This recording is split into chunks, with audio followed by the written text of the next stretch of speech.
Mapagpalang araw po, nandito po tayo ngayon sa garden ni Tatay Yogos at ni Nanay Claring. Ano po, meron tayong Bible study dito. Ari po sila para makita nyo po. Eden Garden. Eden Garden. Ayan. Silang dalaw po, si Tatay Yogos, si Nanay Claring Garan. Ang pagpunta namin dito po ay upang magbasa ng Biblia upang manoris po ang ating spiritual na kalagayan sapagkat ang salita ng Diyos ay pagkain ng ating kaluluwa. Maraming salamat po, Panginoon Diyos. Minsan pa, samahan mo kami sa aming pagbubulay. Sa ngalan ni Jesus. Amen. Okay? Awitin natin yung kay buti-buti mo, Panginoon. Okay? Kay buti-buti mo, Panginoon, sa lahat ng oras, sa bawat araw, ika'y laging tapat kong magmahal, yung kaway mawalang hanggan. Pinupuri, sinasamba kita, dakilang Diyos at Panginoon. Tunay nga'y kay walang katulad, tunay nga'y kay di nagbabago, mabuting Diyos na sa amin nagmamahal. Kay buti-buti mo, Panginoon, sa lahat ng oras, sa bawat araw, ika'y laging tapat kung magmahal, iyong kaway pawalang hanggan. Pinupuri, sinasamba kita, dakilang Diyos at Panginoon. Tunay nga'y kay walang katulad, tunay nga'y kay di nagbabago, mabuting Diyos na sa amin nagmamahal. Mabuting Diyos na sa amin nagmamahal. Minsan pa po, Panginoon Diyos, samahan mo kami sa aming pagbubulay ng iyong salita. Sa pagkakataon na ito, ikaw po ang manguna sa amin sa pamagitan ng iyong Santong Espiritu. Sa ngalan ni Jesus. Amen. Narito po tayo sa Barangay 128, Zone 10, District 1, Baluktondo, Manila, o kung tawagin naman po ito, Paradise Site dito sa permanent housing o sa Smoky Mountain. Kami po ay nagsasagawa ng Bible study sapagkat ang Bible study kahit saan pwede mo naman gawin. Hindi lang sa loob ng tahanan kung saan may mga tao sadyang mahibigay sa salita ng Diyos. Okay? Si Tatay Yogos, magsimula po tayo sa 2 Korinto chapter 4 verse 1 to 3 and 4. Yan. 1, 2, 3, 4. 4, 5, 6. Yan. Hanggang 6 po. Yan. Kung makita nyo po, pag-ibasa nyo po, Tatay Yogos. Babasahin. Opo. Dahil sa habag ng Diyos, binigay niya sa amin ang paglilingkod na ito. Kaya hindi lumihina ang amin loob. Tinalikuran namin ang lahat ng lihim at kahiyahiyang gawain. Hindi kami nagluluko ng mga tao at hindi namin pinipilit ang salita ng Diyos. Sa halip, hayagan namin ipinangaral ang katotohanan. Kaya maaari kaming suriin sino man sa harapan ng Diyos. Kung may tatalubong pa ang magandang balita ipahayag namin.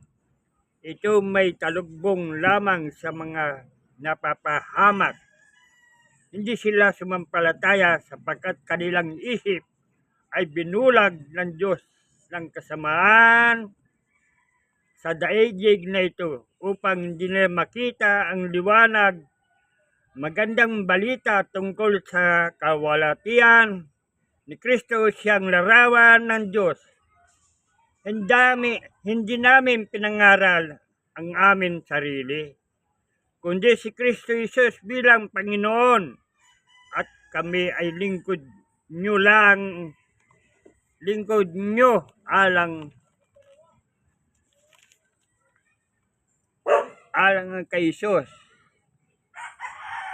Sapagkat ang Diyos nag-utos na magkaroon ng liwanag sa gitna ng kadiliman, at siya rin nagbibigay liwanag sa aming isip upang makilala namin ang kawalatian ng Diyos na nahayag sa mukha ni Kristo. Amen. So, maliwanag po, ano?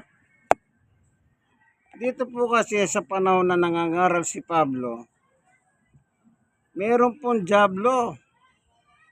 Ang trabaho ng dyablo, habang nangangaral si Pablo, yan, kagaya nito nakikita nyo sa akin, wala naman takip, pero ang ginagawa ni Satanas, tinatakpan ng kaisipan ng isang tao para hindi po siya makasampalataya kay Jesus. Yun po ang ginagawa ng dyablo sa kanilang buhay sa panahon na nangangaral po si Apostol Pablo sa mga taga-Korinto. No po? Ngayon, kahit na ganon pa rin ang nangyayari, ang sinasabi ni Apostol Pablo, si Kristo Jesus na Panginoon ang pinangangaral ko at hindi ang aking sarili. Yan. Kasi po ang ipangaral ni Apostol Pablo ang sarili niya, mali yun. Kasi po siya ay tao. At bilang tao, siya po ay isang makasalanan. Yan. Kaya pinangangaral niya po si Jesus. Sino si Jesus? Ang anak ng Diyos na buhay. Oh. Inyo pong pansinin sa sinabi niya rito, nang si Pablo po ay na-convert ni Jesus sa Damascus. Anong sabi niya? Sa verse 1 and 2. O Tatay Hugos, basahin mo nga yung verse 1 and 2 lang. Sa 2 Korinto 4, 1, 2. Anong sabi ni Apostol Pablo? Babasahin po. Opo. Dahil habag ng Diyos, binigay niya sa amin ang paglilingkod na ito. Kaya hindi humihina ang aming loob. Tinalikuran namin ang lahat ng lihim at kayayang gawain. Hindi kami nangluluko ng mga tao at hindi namin pinipilit ang salita ng Diyos. Sa halip, ayangan namin ipinangaral ang katotohanan, kaya maaari kaming suriin ninuman sa harapan ng Diyos. So, maliwanag po, ano? Nang makonvert po si Apostol Pablo sa journey to Damascus, anong sabi niya? Hindi ako nanlilin lang.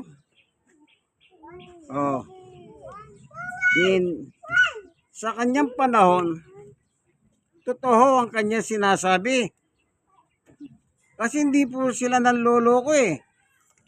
Pero nung hindi pa nako-convert si Pablo sa Christianity, siyempre pwede kanya lokohin, hindi pa siya mananampalataya eh. Nung mangyari po, nang makonvert na siya, hindi na po siya nanloloko. At ano sinabi niya? Meron silang tinalikuran. Anong tinalikuran niya? Yung nakakahiyang mga bagay. Kasi po, bago po naging apostol si Pablo, yung gawain niya po noon bilang Saulo pangalan, yun ay kahiya-hiya ang kanyang ginagawa noon. Bakit ano bang ginagawa niya? Hinahanap niya yung mananampalataya kay Jesus. Pinapatay niya po, pinabibilanggo, pinakukulong, pinahihirapan. Talagang nakakahiya yun. Kaya sabi ni Pablo, nung makonvert na siya, yan, iniwan na po nila yung mga bagay na nakakahiya, sabi niya. Ano po, kaya pinangangaral nila ay walang iba kundi si Jesucristo na po sa kanilang panahon. Ano po? Anong sabi niya? Si Kristo Jesus nating Panginoon ang ipinangangaral ko at hindi ang aking sarili. Ala, kung kukwento po ni Pablo sarili niya, madidismaya ka eh. Ano bang gawahin ni Pablo? Mamamatay tao. O ano mapapala mo ron? Di po ba? Ngayon, ang pinangangaral niya si Kristo. Ngayon, meron pa siya sinabi rito. Sinong Kristong pinangangaral niya? Tignan po natin. Tatayo ko sa unang Korinto. Unang Korinto. Oh. Ito po nakalagay. Basahin niyo po sa 21, 22, 23, 24. Unang Korinto, Kapitulo. chapter 1. Simulan niyo po yung basa sa 21, 22, 23, 24. Ayan. Meron pa sinabi si Pablo rito. Sino pa ang pinangangaral na? Sino ba yung pinangangaral ni Jesus? Ay, pinangangaral niyang Jesus. Sino ba yung Jesus na yan? Na kanyang pinangangaral. Yan. Tayo guys, pag nakita mo, basahin niyo po ano. Sige Kaya po. huwag ipagmalaki sinuman na siya'y tagasunod ang sinuman. Unang Korinto, tatayo ko sa Unang Korinto chapter 1, verse 21. Pakibasa po. Sapagkat ayon sa karunungan ng Diyos, hindi siya pinahintulutan siya makilala ng tao sa pamagitan ng kanilang karunungan. Sa halip, minarapat niyang iligtas ang mga napapasakop sa kanya sa pamagitan ng magandang balita na aming ipinangaral, na sa tingin ng iba isang kahangalan. Ang mga Hudyo humihingi ng himala bilang katunayan. Karunungan naman ang hinahanap ang mga Griego, ngunit ang pinangaral namin ay si Kristo na pinako sa krus, na para sa mga Hudyo ang isang katitisuran at para sa mga Hintil at ay isang kahangalan. Subalit sa mga tinawag ng Diyos, maging Hudyo o maging Griego, si Kristo ang makapangyarihan at karunungan ng Diyos. Amen. Sino ba yung pinangangaral ni Apostol Pablo ang Kristo? Yung napako sa krus. Yan. So nakilala na natin ano? Yung Jesus na tinutukoy niya sa 2 Korinto at dito sa 1 Korinto naman ay yung napako sa krus. Kaya walang duda, isa lang po yun ng ating Panginoong Jesucristo. Sa iba, katitisuran. Ano sabi ni Apostol Pablo? Katitisuran o kahangalan sa mga tao noon. Subalit sa mga tinawag niya, anong sabi ni Apostol Pablo? Si Kristo ang kapangyarihan at karunungan ng Diyos sa mga tinawag. Ngayon, sino yung tinawag? Yan. Dito po sa Hebreo, O Tatay Ogos, Hebreo chapter 3 verse 1. Yun lang po. Patungkol sa mga tinawag. Ayan. Para sa mga tinawag, hindi po kahangalan o kung ano man, kundi siyang karunungan at kapangyarihan ng Diyos ayon kay Apostol Pablo. Tignan po natin dito sa Hebreo 3 verse 1. Ganito po nakasulat. Sige. Hebrew chapter 3, 1. Opo.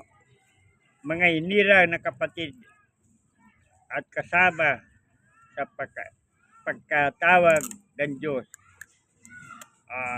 alalahanin ninyo si Jesus, ang sugo ng Diyos at ang pinakapunong pari ng ating panampalataya. Amen.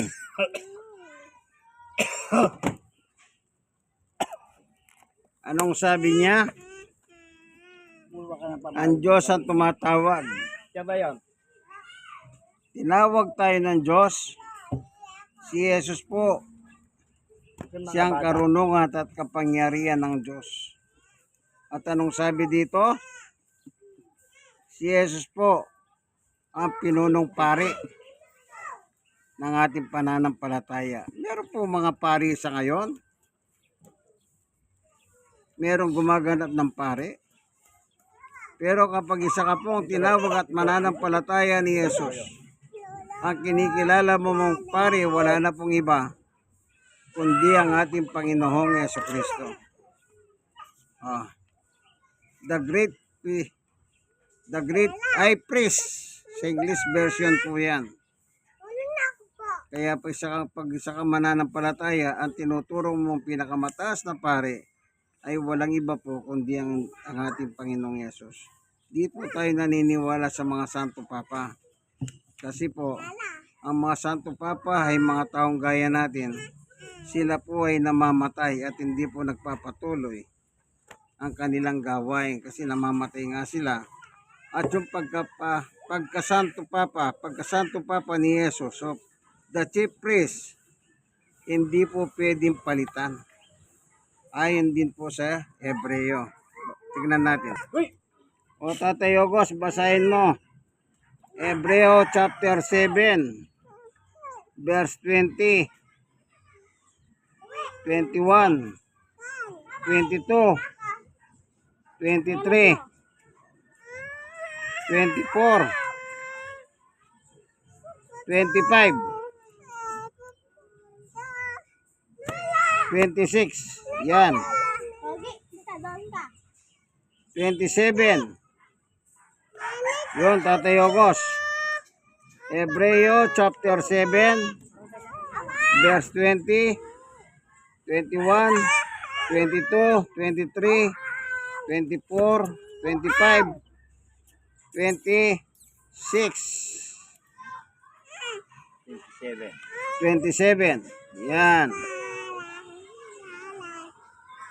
Sige po. Ang Diyos ay hindi nanumpa ng gawin niyang pare ng iba. Ngunit nanumpa siya ng gawin siyang pare, si Jesus. Ayon na sinabi niya, ang Panginoon ay nanumpa at hindi siya nagbabago ng isip.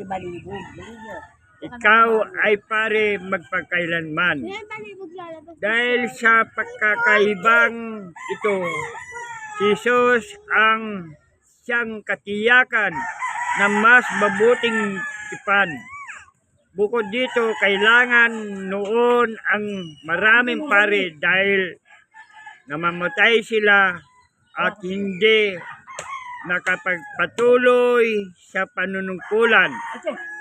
Ngunit si Jesus ay buhay magpakailanman, kaya walang katapusan ang kanyang pagkapari. Dahil dito lubusan siyang maililigtas sa lahat na lumalapit sa Diyos sa pamagitan niya, sapagkat siya'y nabubuhay magpakailanman upang pamagitan para sa kanila. Sa makatuwid, si Jesus ang pinakapunong pari na kinakailangan natin. Siya ay banal, walang kasalanan, ni kapintasan man, iniwalay sa mga makasalanan at tinataas sa kalangitan. Hindi siya katulad ng iban mga pinakapunong pari na kailangan pang mag-alay ng mga handog araw-araw. Una, para sa sarili nila kasalanan, at pagkatapos para sa kasalanan ng mga tao. Minsan lamang ang naghandog si Jesus, at ito'y pangkakailanman. Nang inandog niya ang kanyang sarili, ang kautusan ay nagtalaga ng mga punong pari na may mga kahinaan, ngunit ang pangako ng Diyos na may panunumpa na dumating pagkatapos ng kautusan ay umirang sa anak na walang kapintasan magpakailanman. Amen. So maliwanag po. Yung mga tinawag ng Diyos, ang kinikilala po, ang pinakapunong pari ayon sa binasa ni Tatay Ogos sa Bibliang Magandang Balita Biblia, ay wala pong iba kundi ang ating Panginoong Jesucristo. Yung mga pari po noon, panahon niya, namamatay sila, nagpapalitan sila. Pero si Jesus po, ang katotohanan, siya po'y nabubuhay magpakailanman. Kaya hindi po siya pwedeng palitan sa pagiging high priest. O kung tawagin nila, Santo Papa.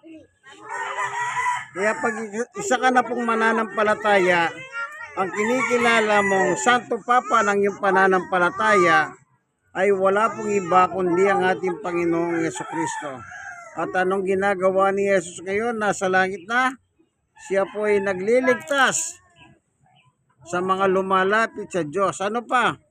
Siya po ay namamagitan sa mga mananampalataya para sa Diyos.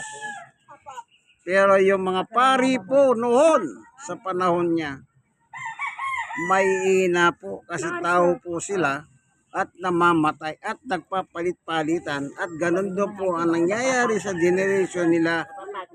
Pag namatay, o hindi nyo pa mapapansin, pag namatay yung Santo Papa ngayon, umiirang sila ng Santo Papa. Di po ba? So, ang realidad, mahihina po ang mga tao. Pero si Jesus po, hindi pwedeng palitan sa kanyang pagka-Santo Papa. Ewan ko, bakit kailangan pa nilang kumilala ng Santo Papa? Meron naman isang Santo Papa na hindi mo pwedeng palitan. Yan ang ating Panginoong Jesucristo na inirang mismo ng Diyos. Ayon po sa binasa ni Tatay Ogos. Anong sabi niya? May mga kaina na mga pare. Saserdote, ayun dakila saserdote. Inirang ayon sa kautusan. Subalit ang mga pare, inirang na may panunumpa ay ang anak. Si Jesus po yun. Ano si Jesus? Banal, magpakailanman. At ang panunumpa ng Diyos ay sa uling dumating kaysa kautusan. Kaya bilang isang mananampalataya po, kung meron lang po tayong kinikilalang the great high priest ng ating pananampalataya ay ang Panginoong Jesucristo. Wala po tayong paninirang reliyon nito. Tayo po ay nagbabasa lamang.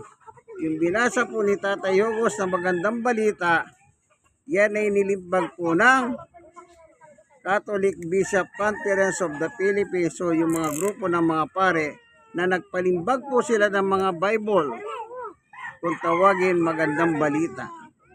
siya pong ginagamit ni Tatay Hugos ngayon. Kaya hindi nyo po pwedeng sabihin, tayo po ay naninira. Biblia po ang nagtuturo sa atin. Ang sabi ng Biblia, ang mga saserdote noon, araw-araw sila naghahandog ng mga misa. Pero hindi naman nakakahalis ng kasalanan. Only Jesus na pwedeng mag-alis ng ating kasalanan. Amen? Amen. Salamat po, Panginoon Diyos, sa iyong turo at aral sa amin. Ipinahalam mo sa amin, kung meron man kaming kikilalanin, the great priest, high priest, walang iba kundi ang iyong anak, na pinanumpa mo. Kaya kami pong mananampalataya, dapat maging ganun po ang aming pananampalataya. Salamat po, Panginoon Diyos, sa ngalan ni Jesus. Amen. Kayo pong mga nanonood ng video ito, nandito po tayo sa Smoky Mountain, Permanent Housing, Barangay 128, Zone 10, District 1, Balot, Tondo, Manila. Like and share. Kakanta po tayo. Diyos ay pag-ibig. Sabi ko sa'yo, makalapit doon, kakagat ka nun. Pag ikaw inabot doon. Malapit.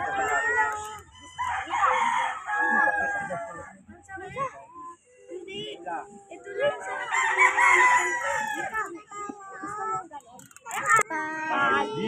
Pag-ibig ang siyang pumukay sa Ating puso, kaluluwa, ang siyang nagdulot sa ating buhay, ang gintong aral at pag-asa. Pag-ibig ang siyang buklo dati, di mapapawi kailan pa man sa puso't jiwa. Kayo isa lamang kahit na tayo'y magkawalay. Pagkat ang Diyos natin, Diyos ang pag-ibig, magmahalan tayo'y magtulungan. At kung tayo'y bigo, ay huwag limutin na may Diyos tayo nagmamahal.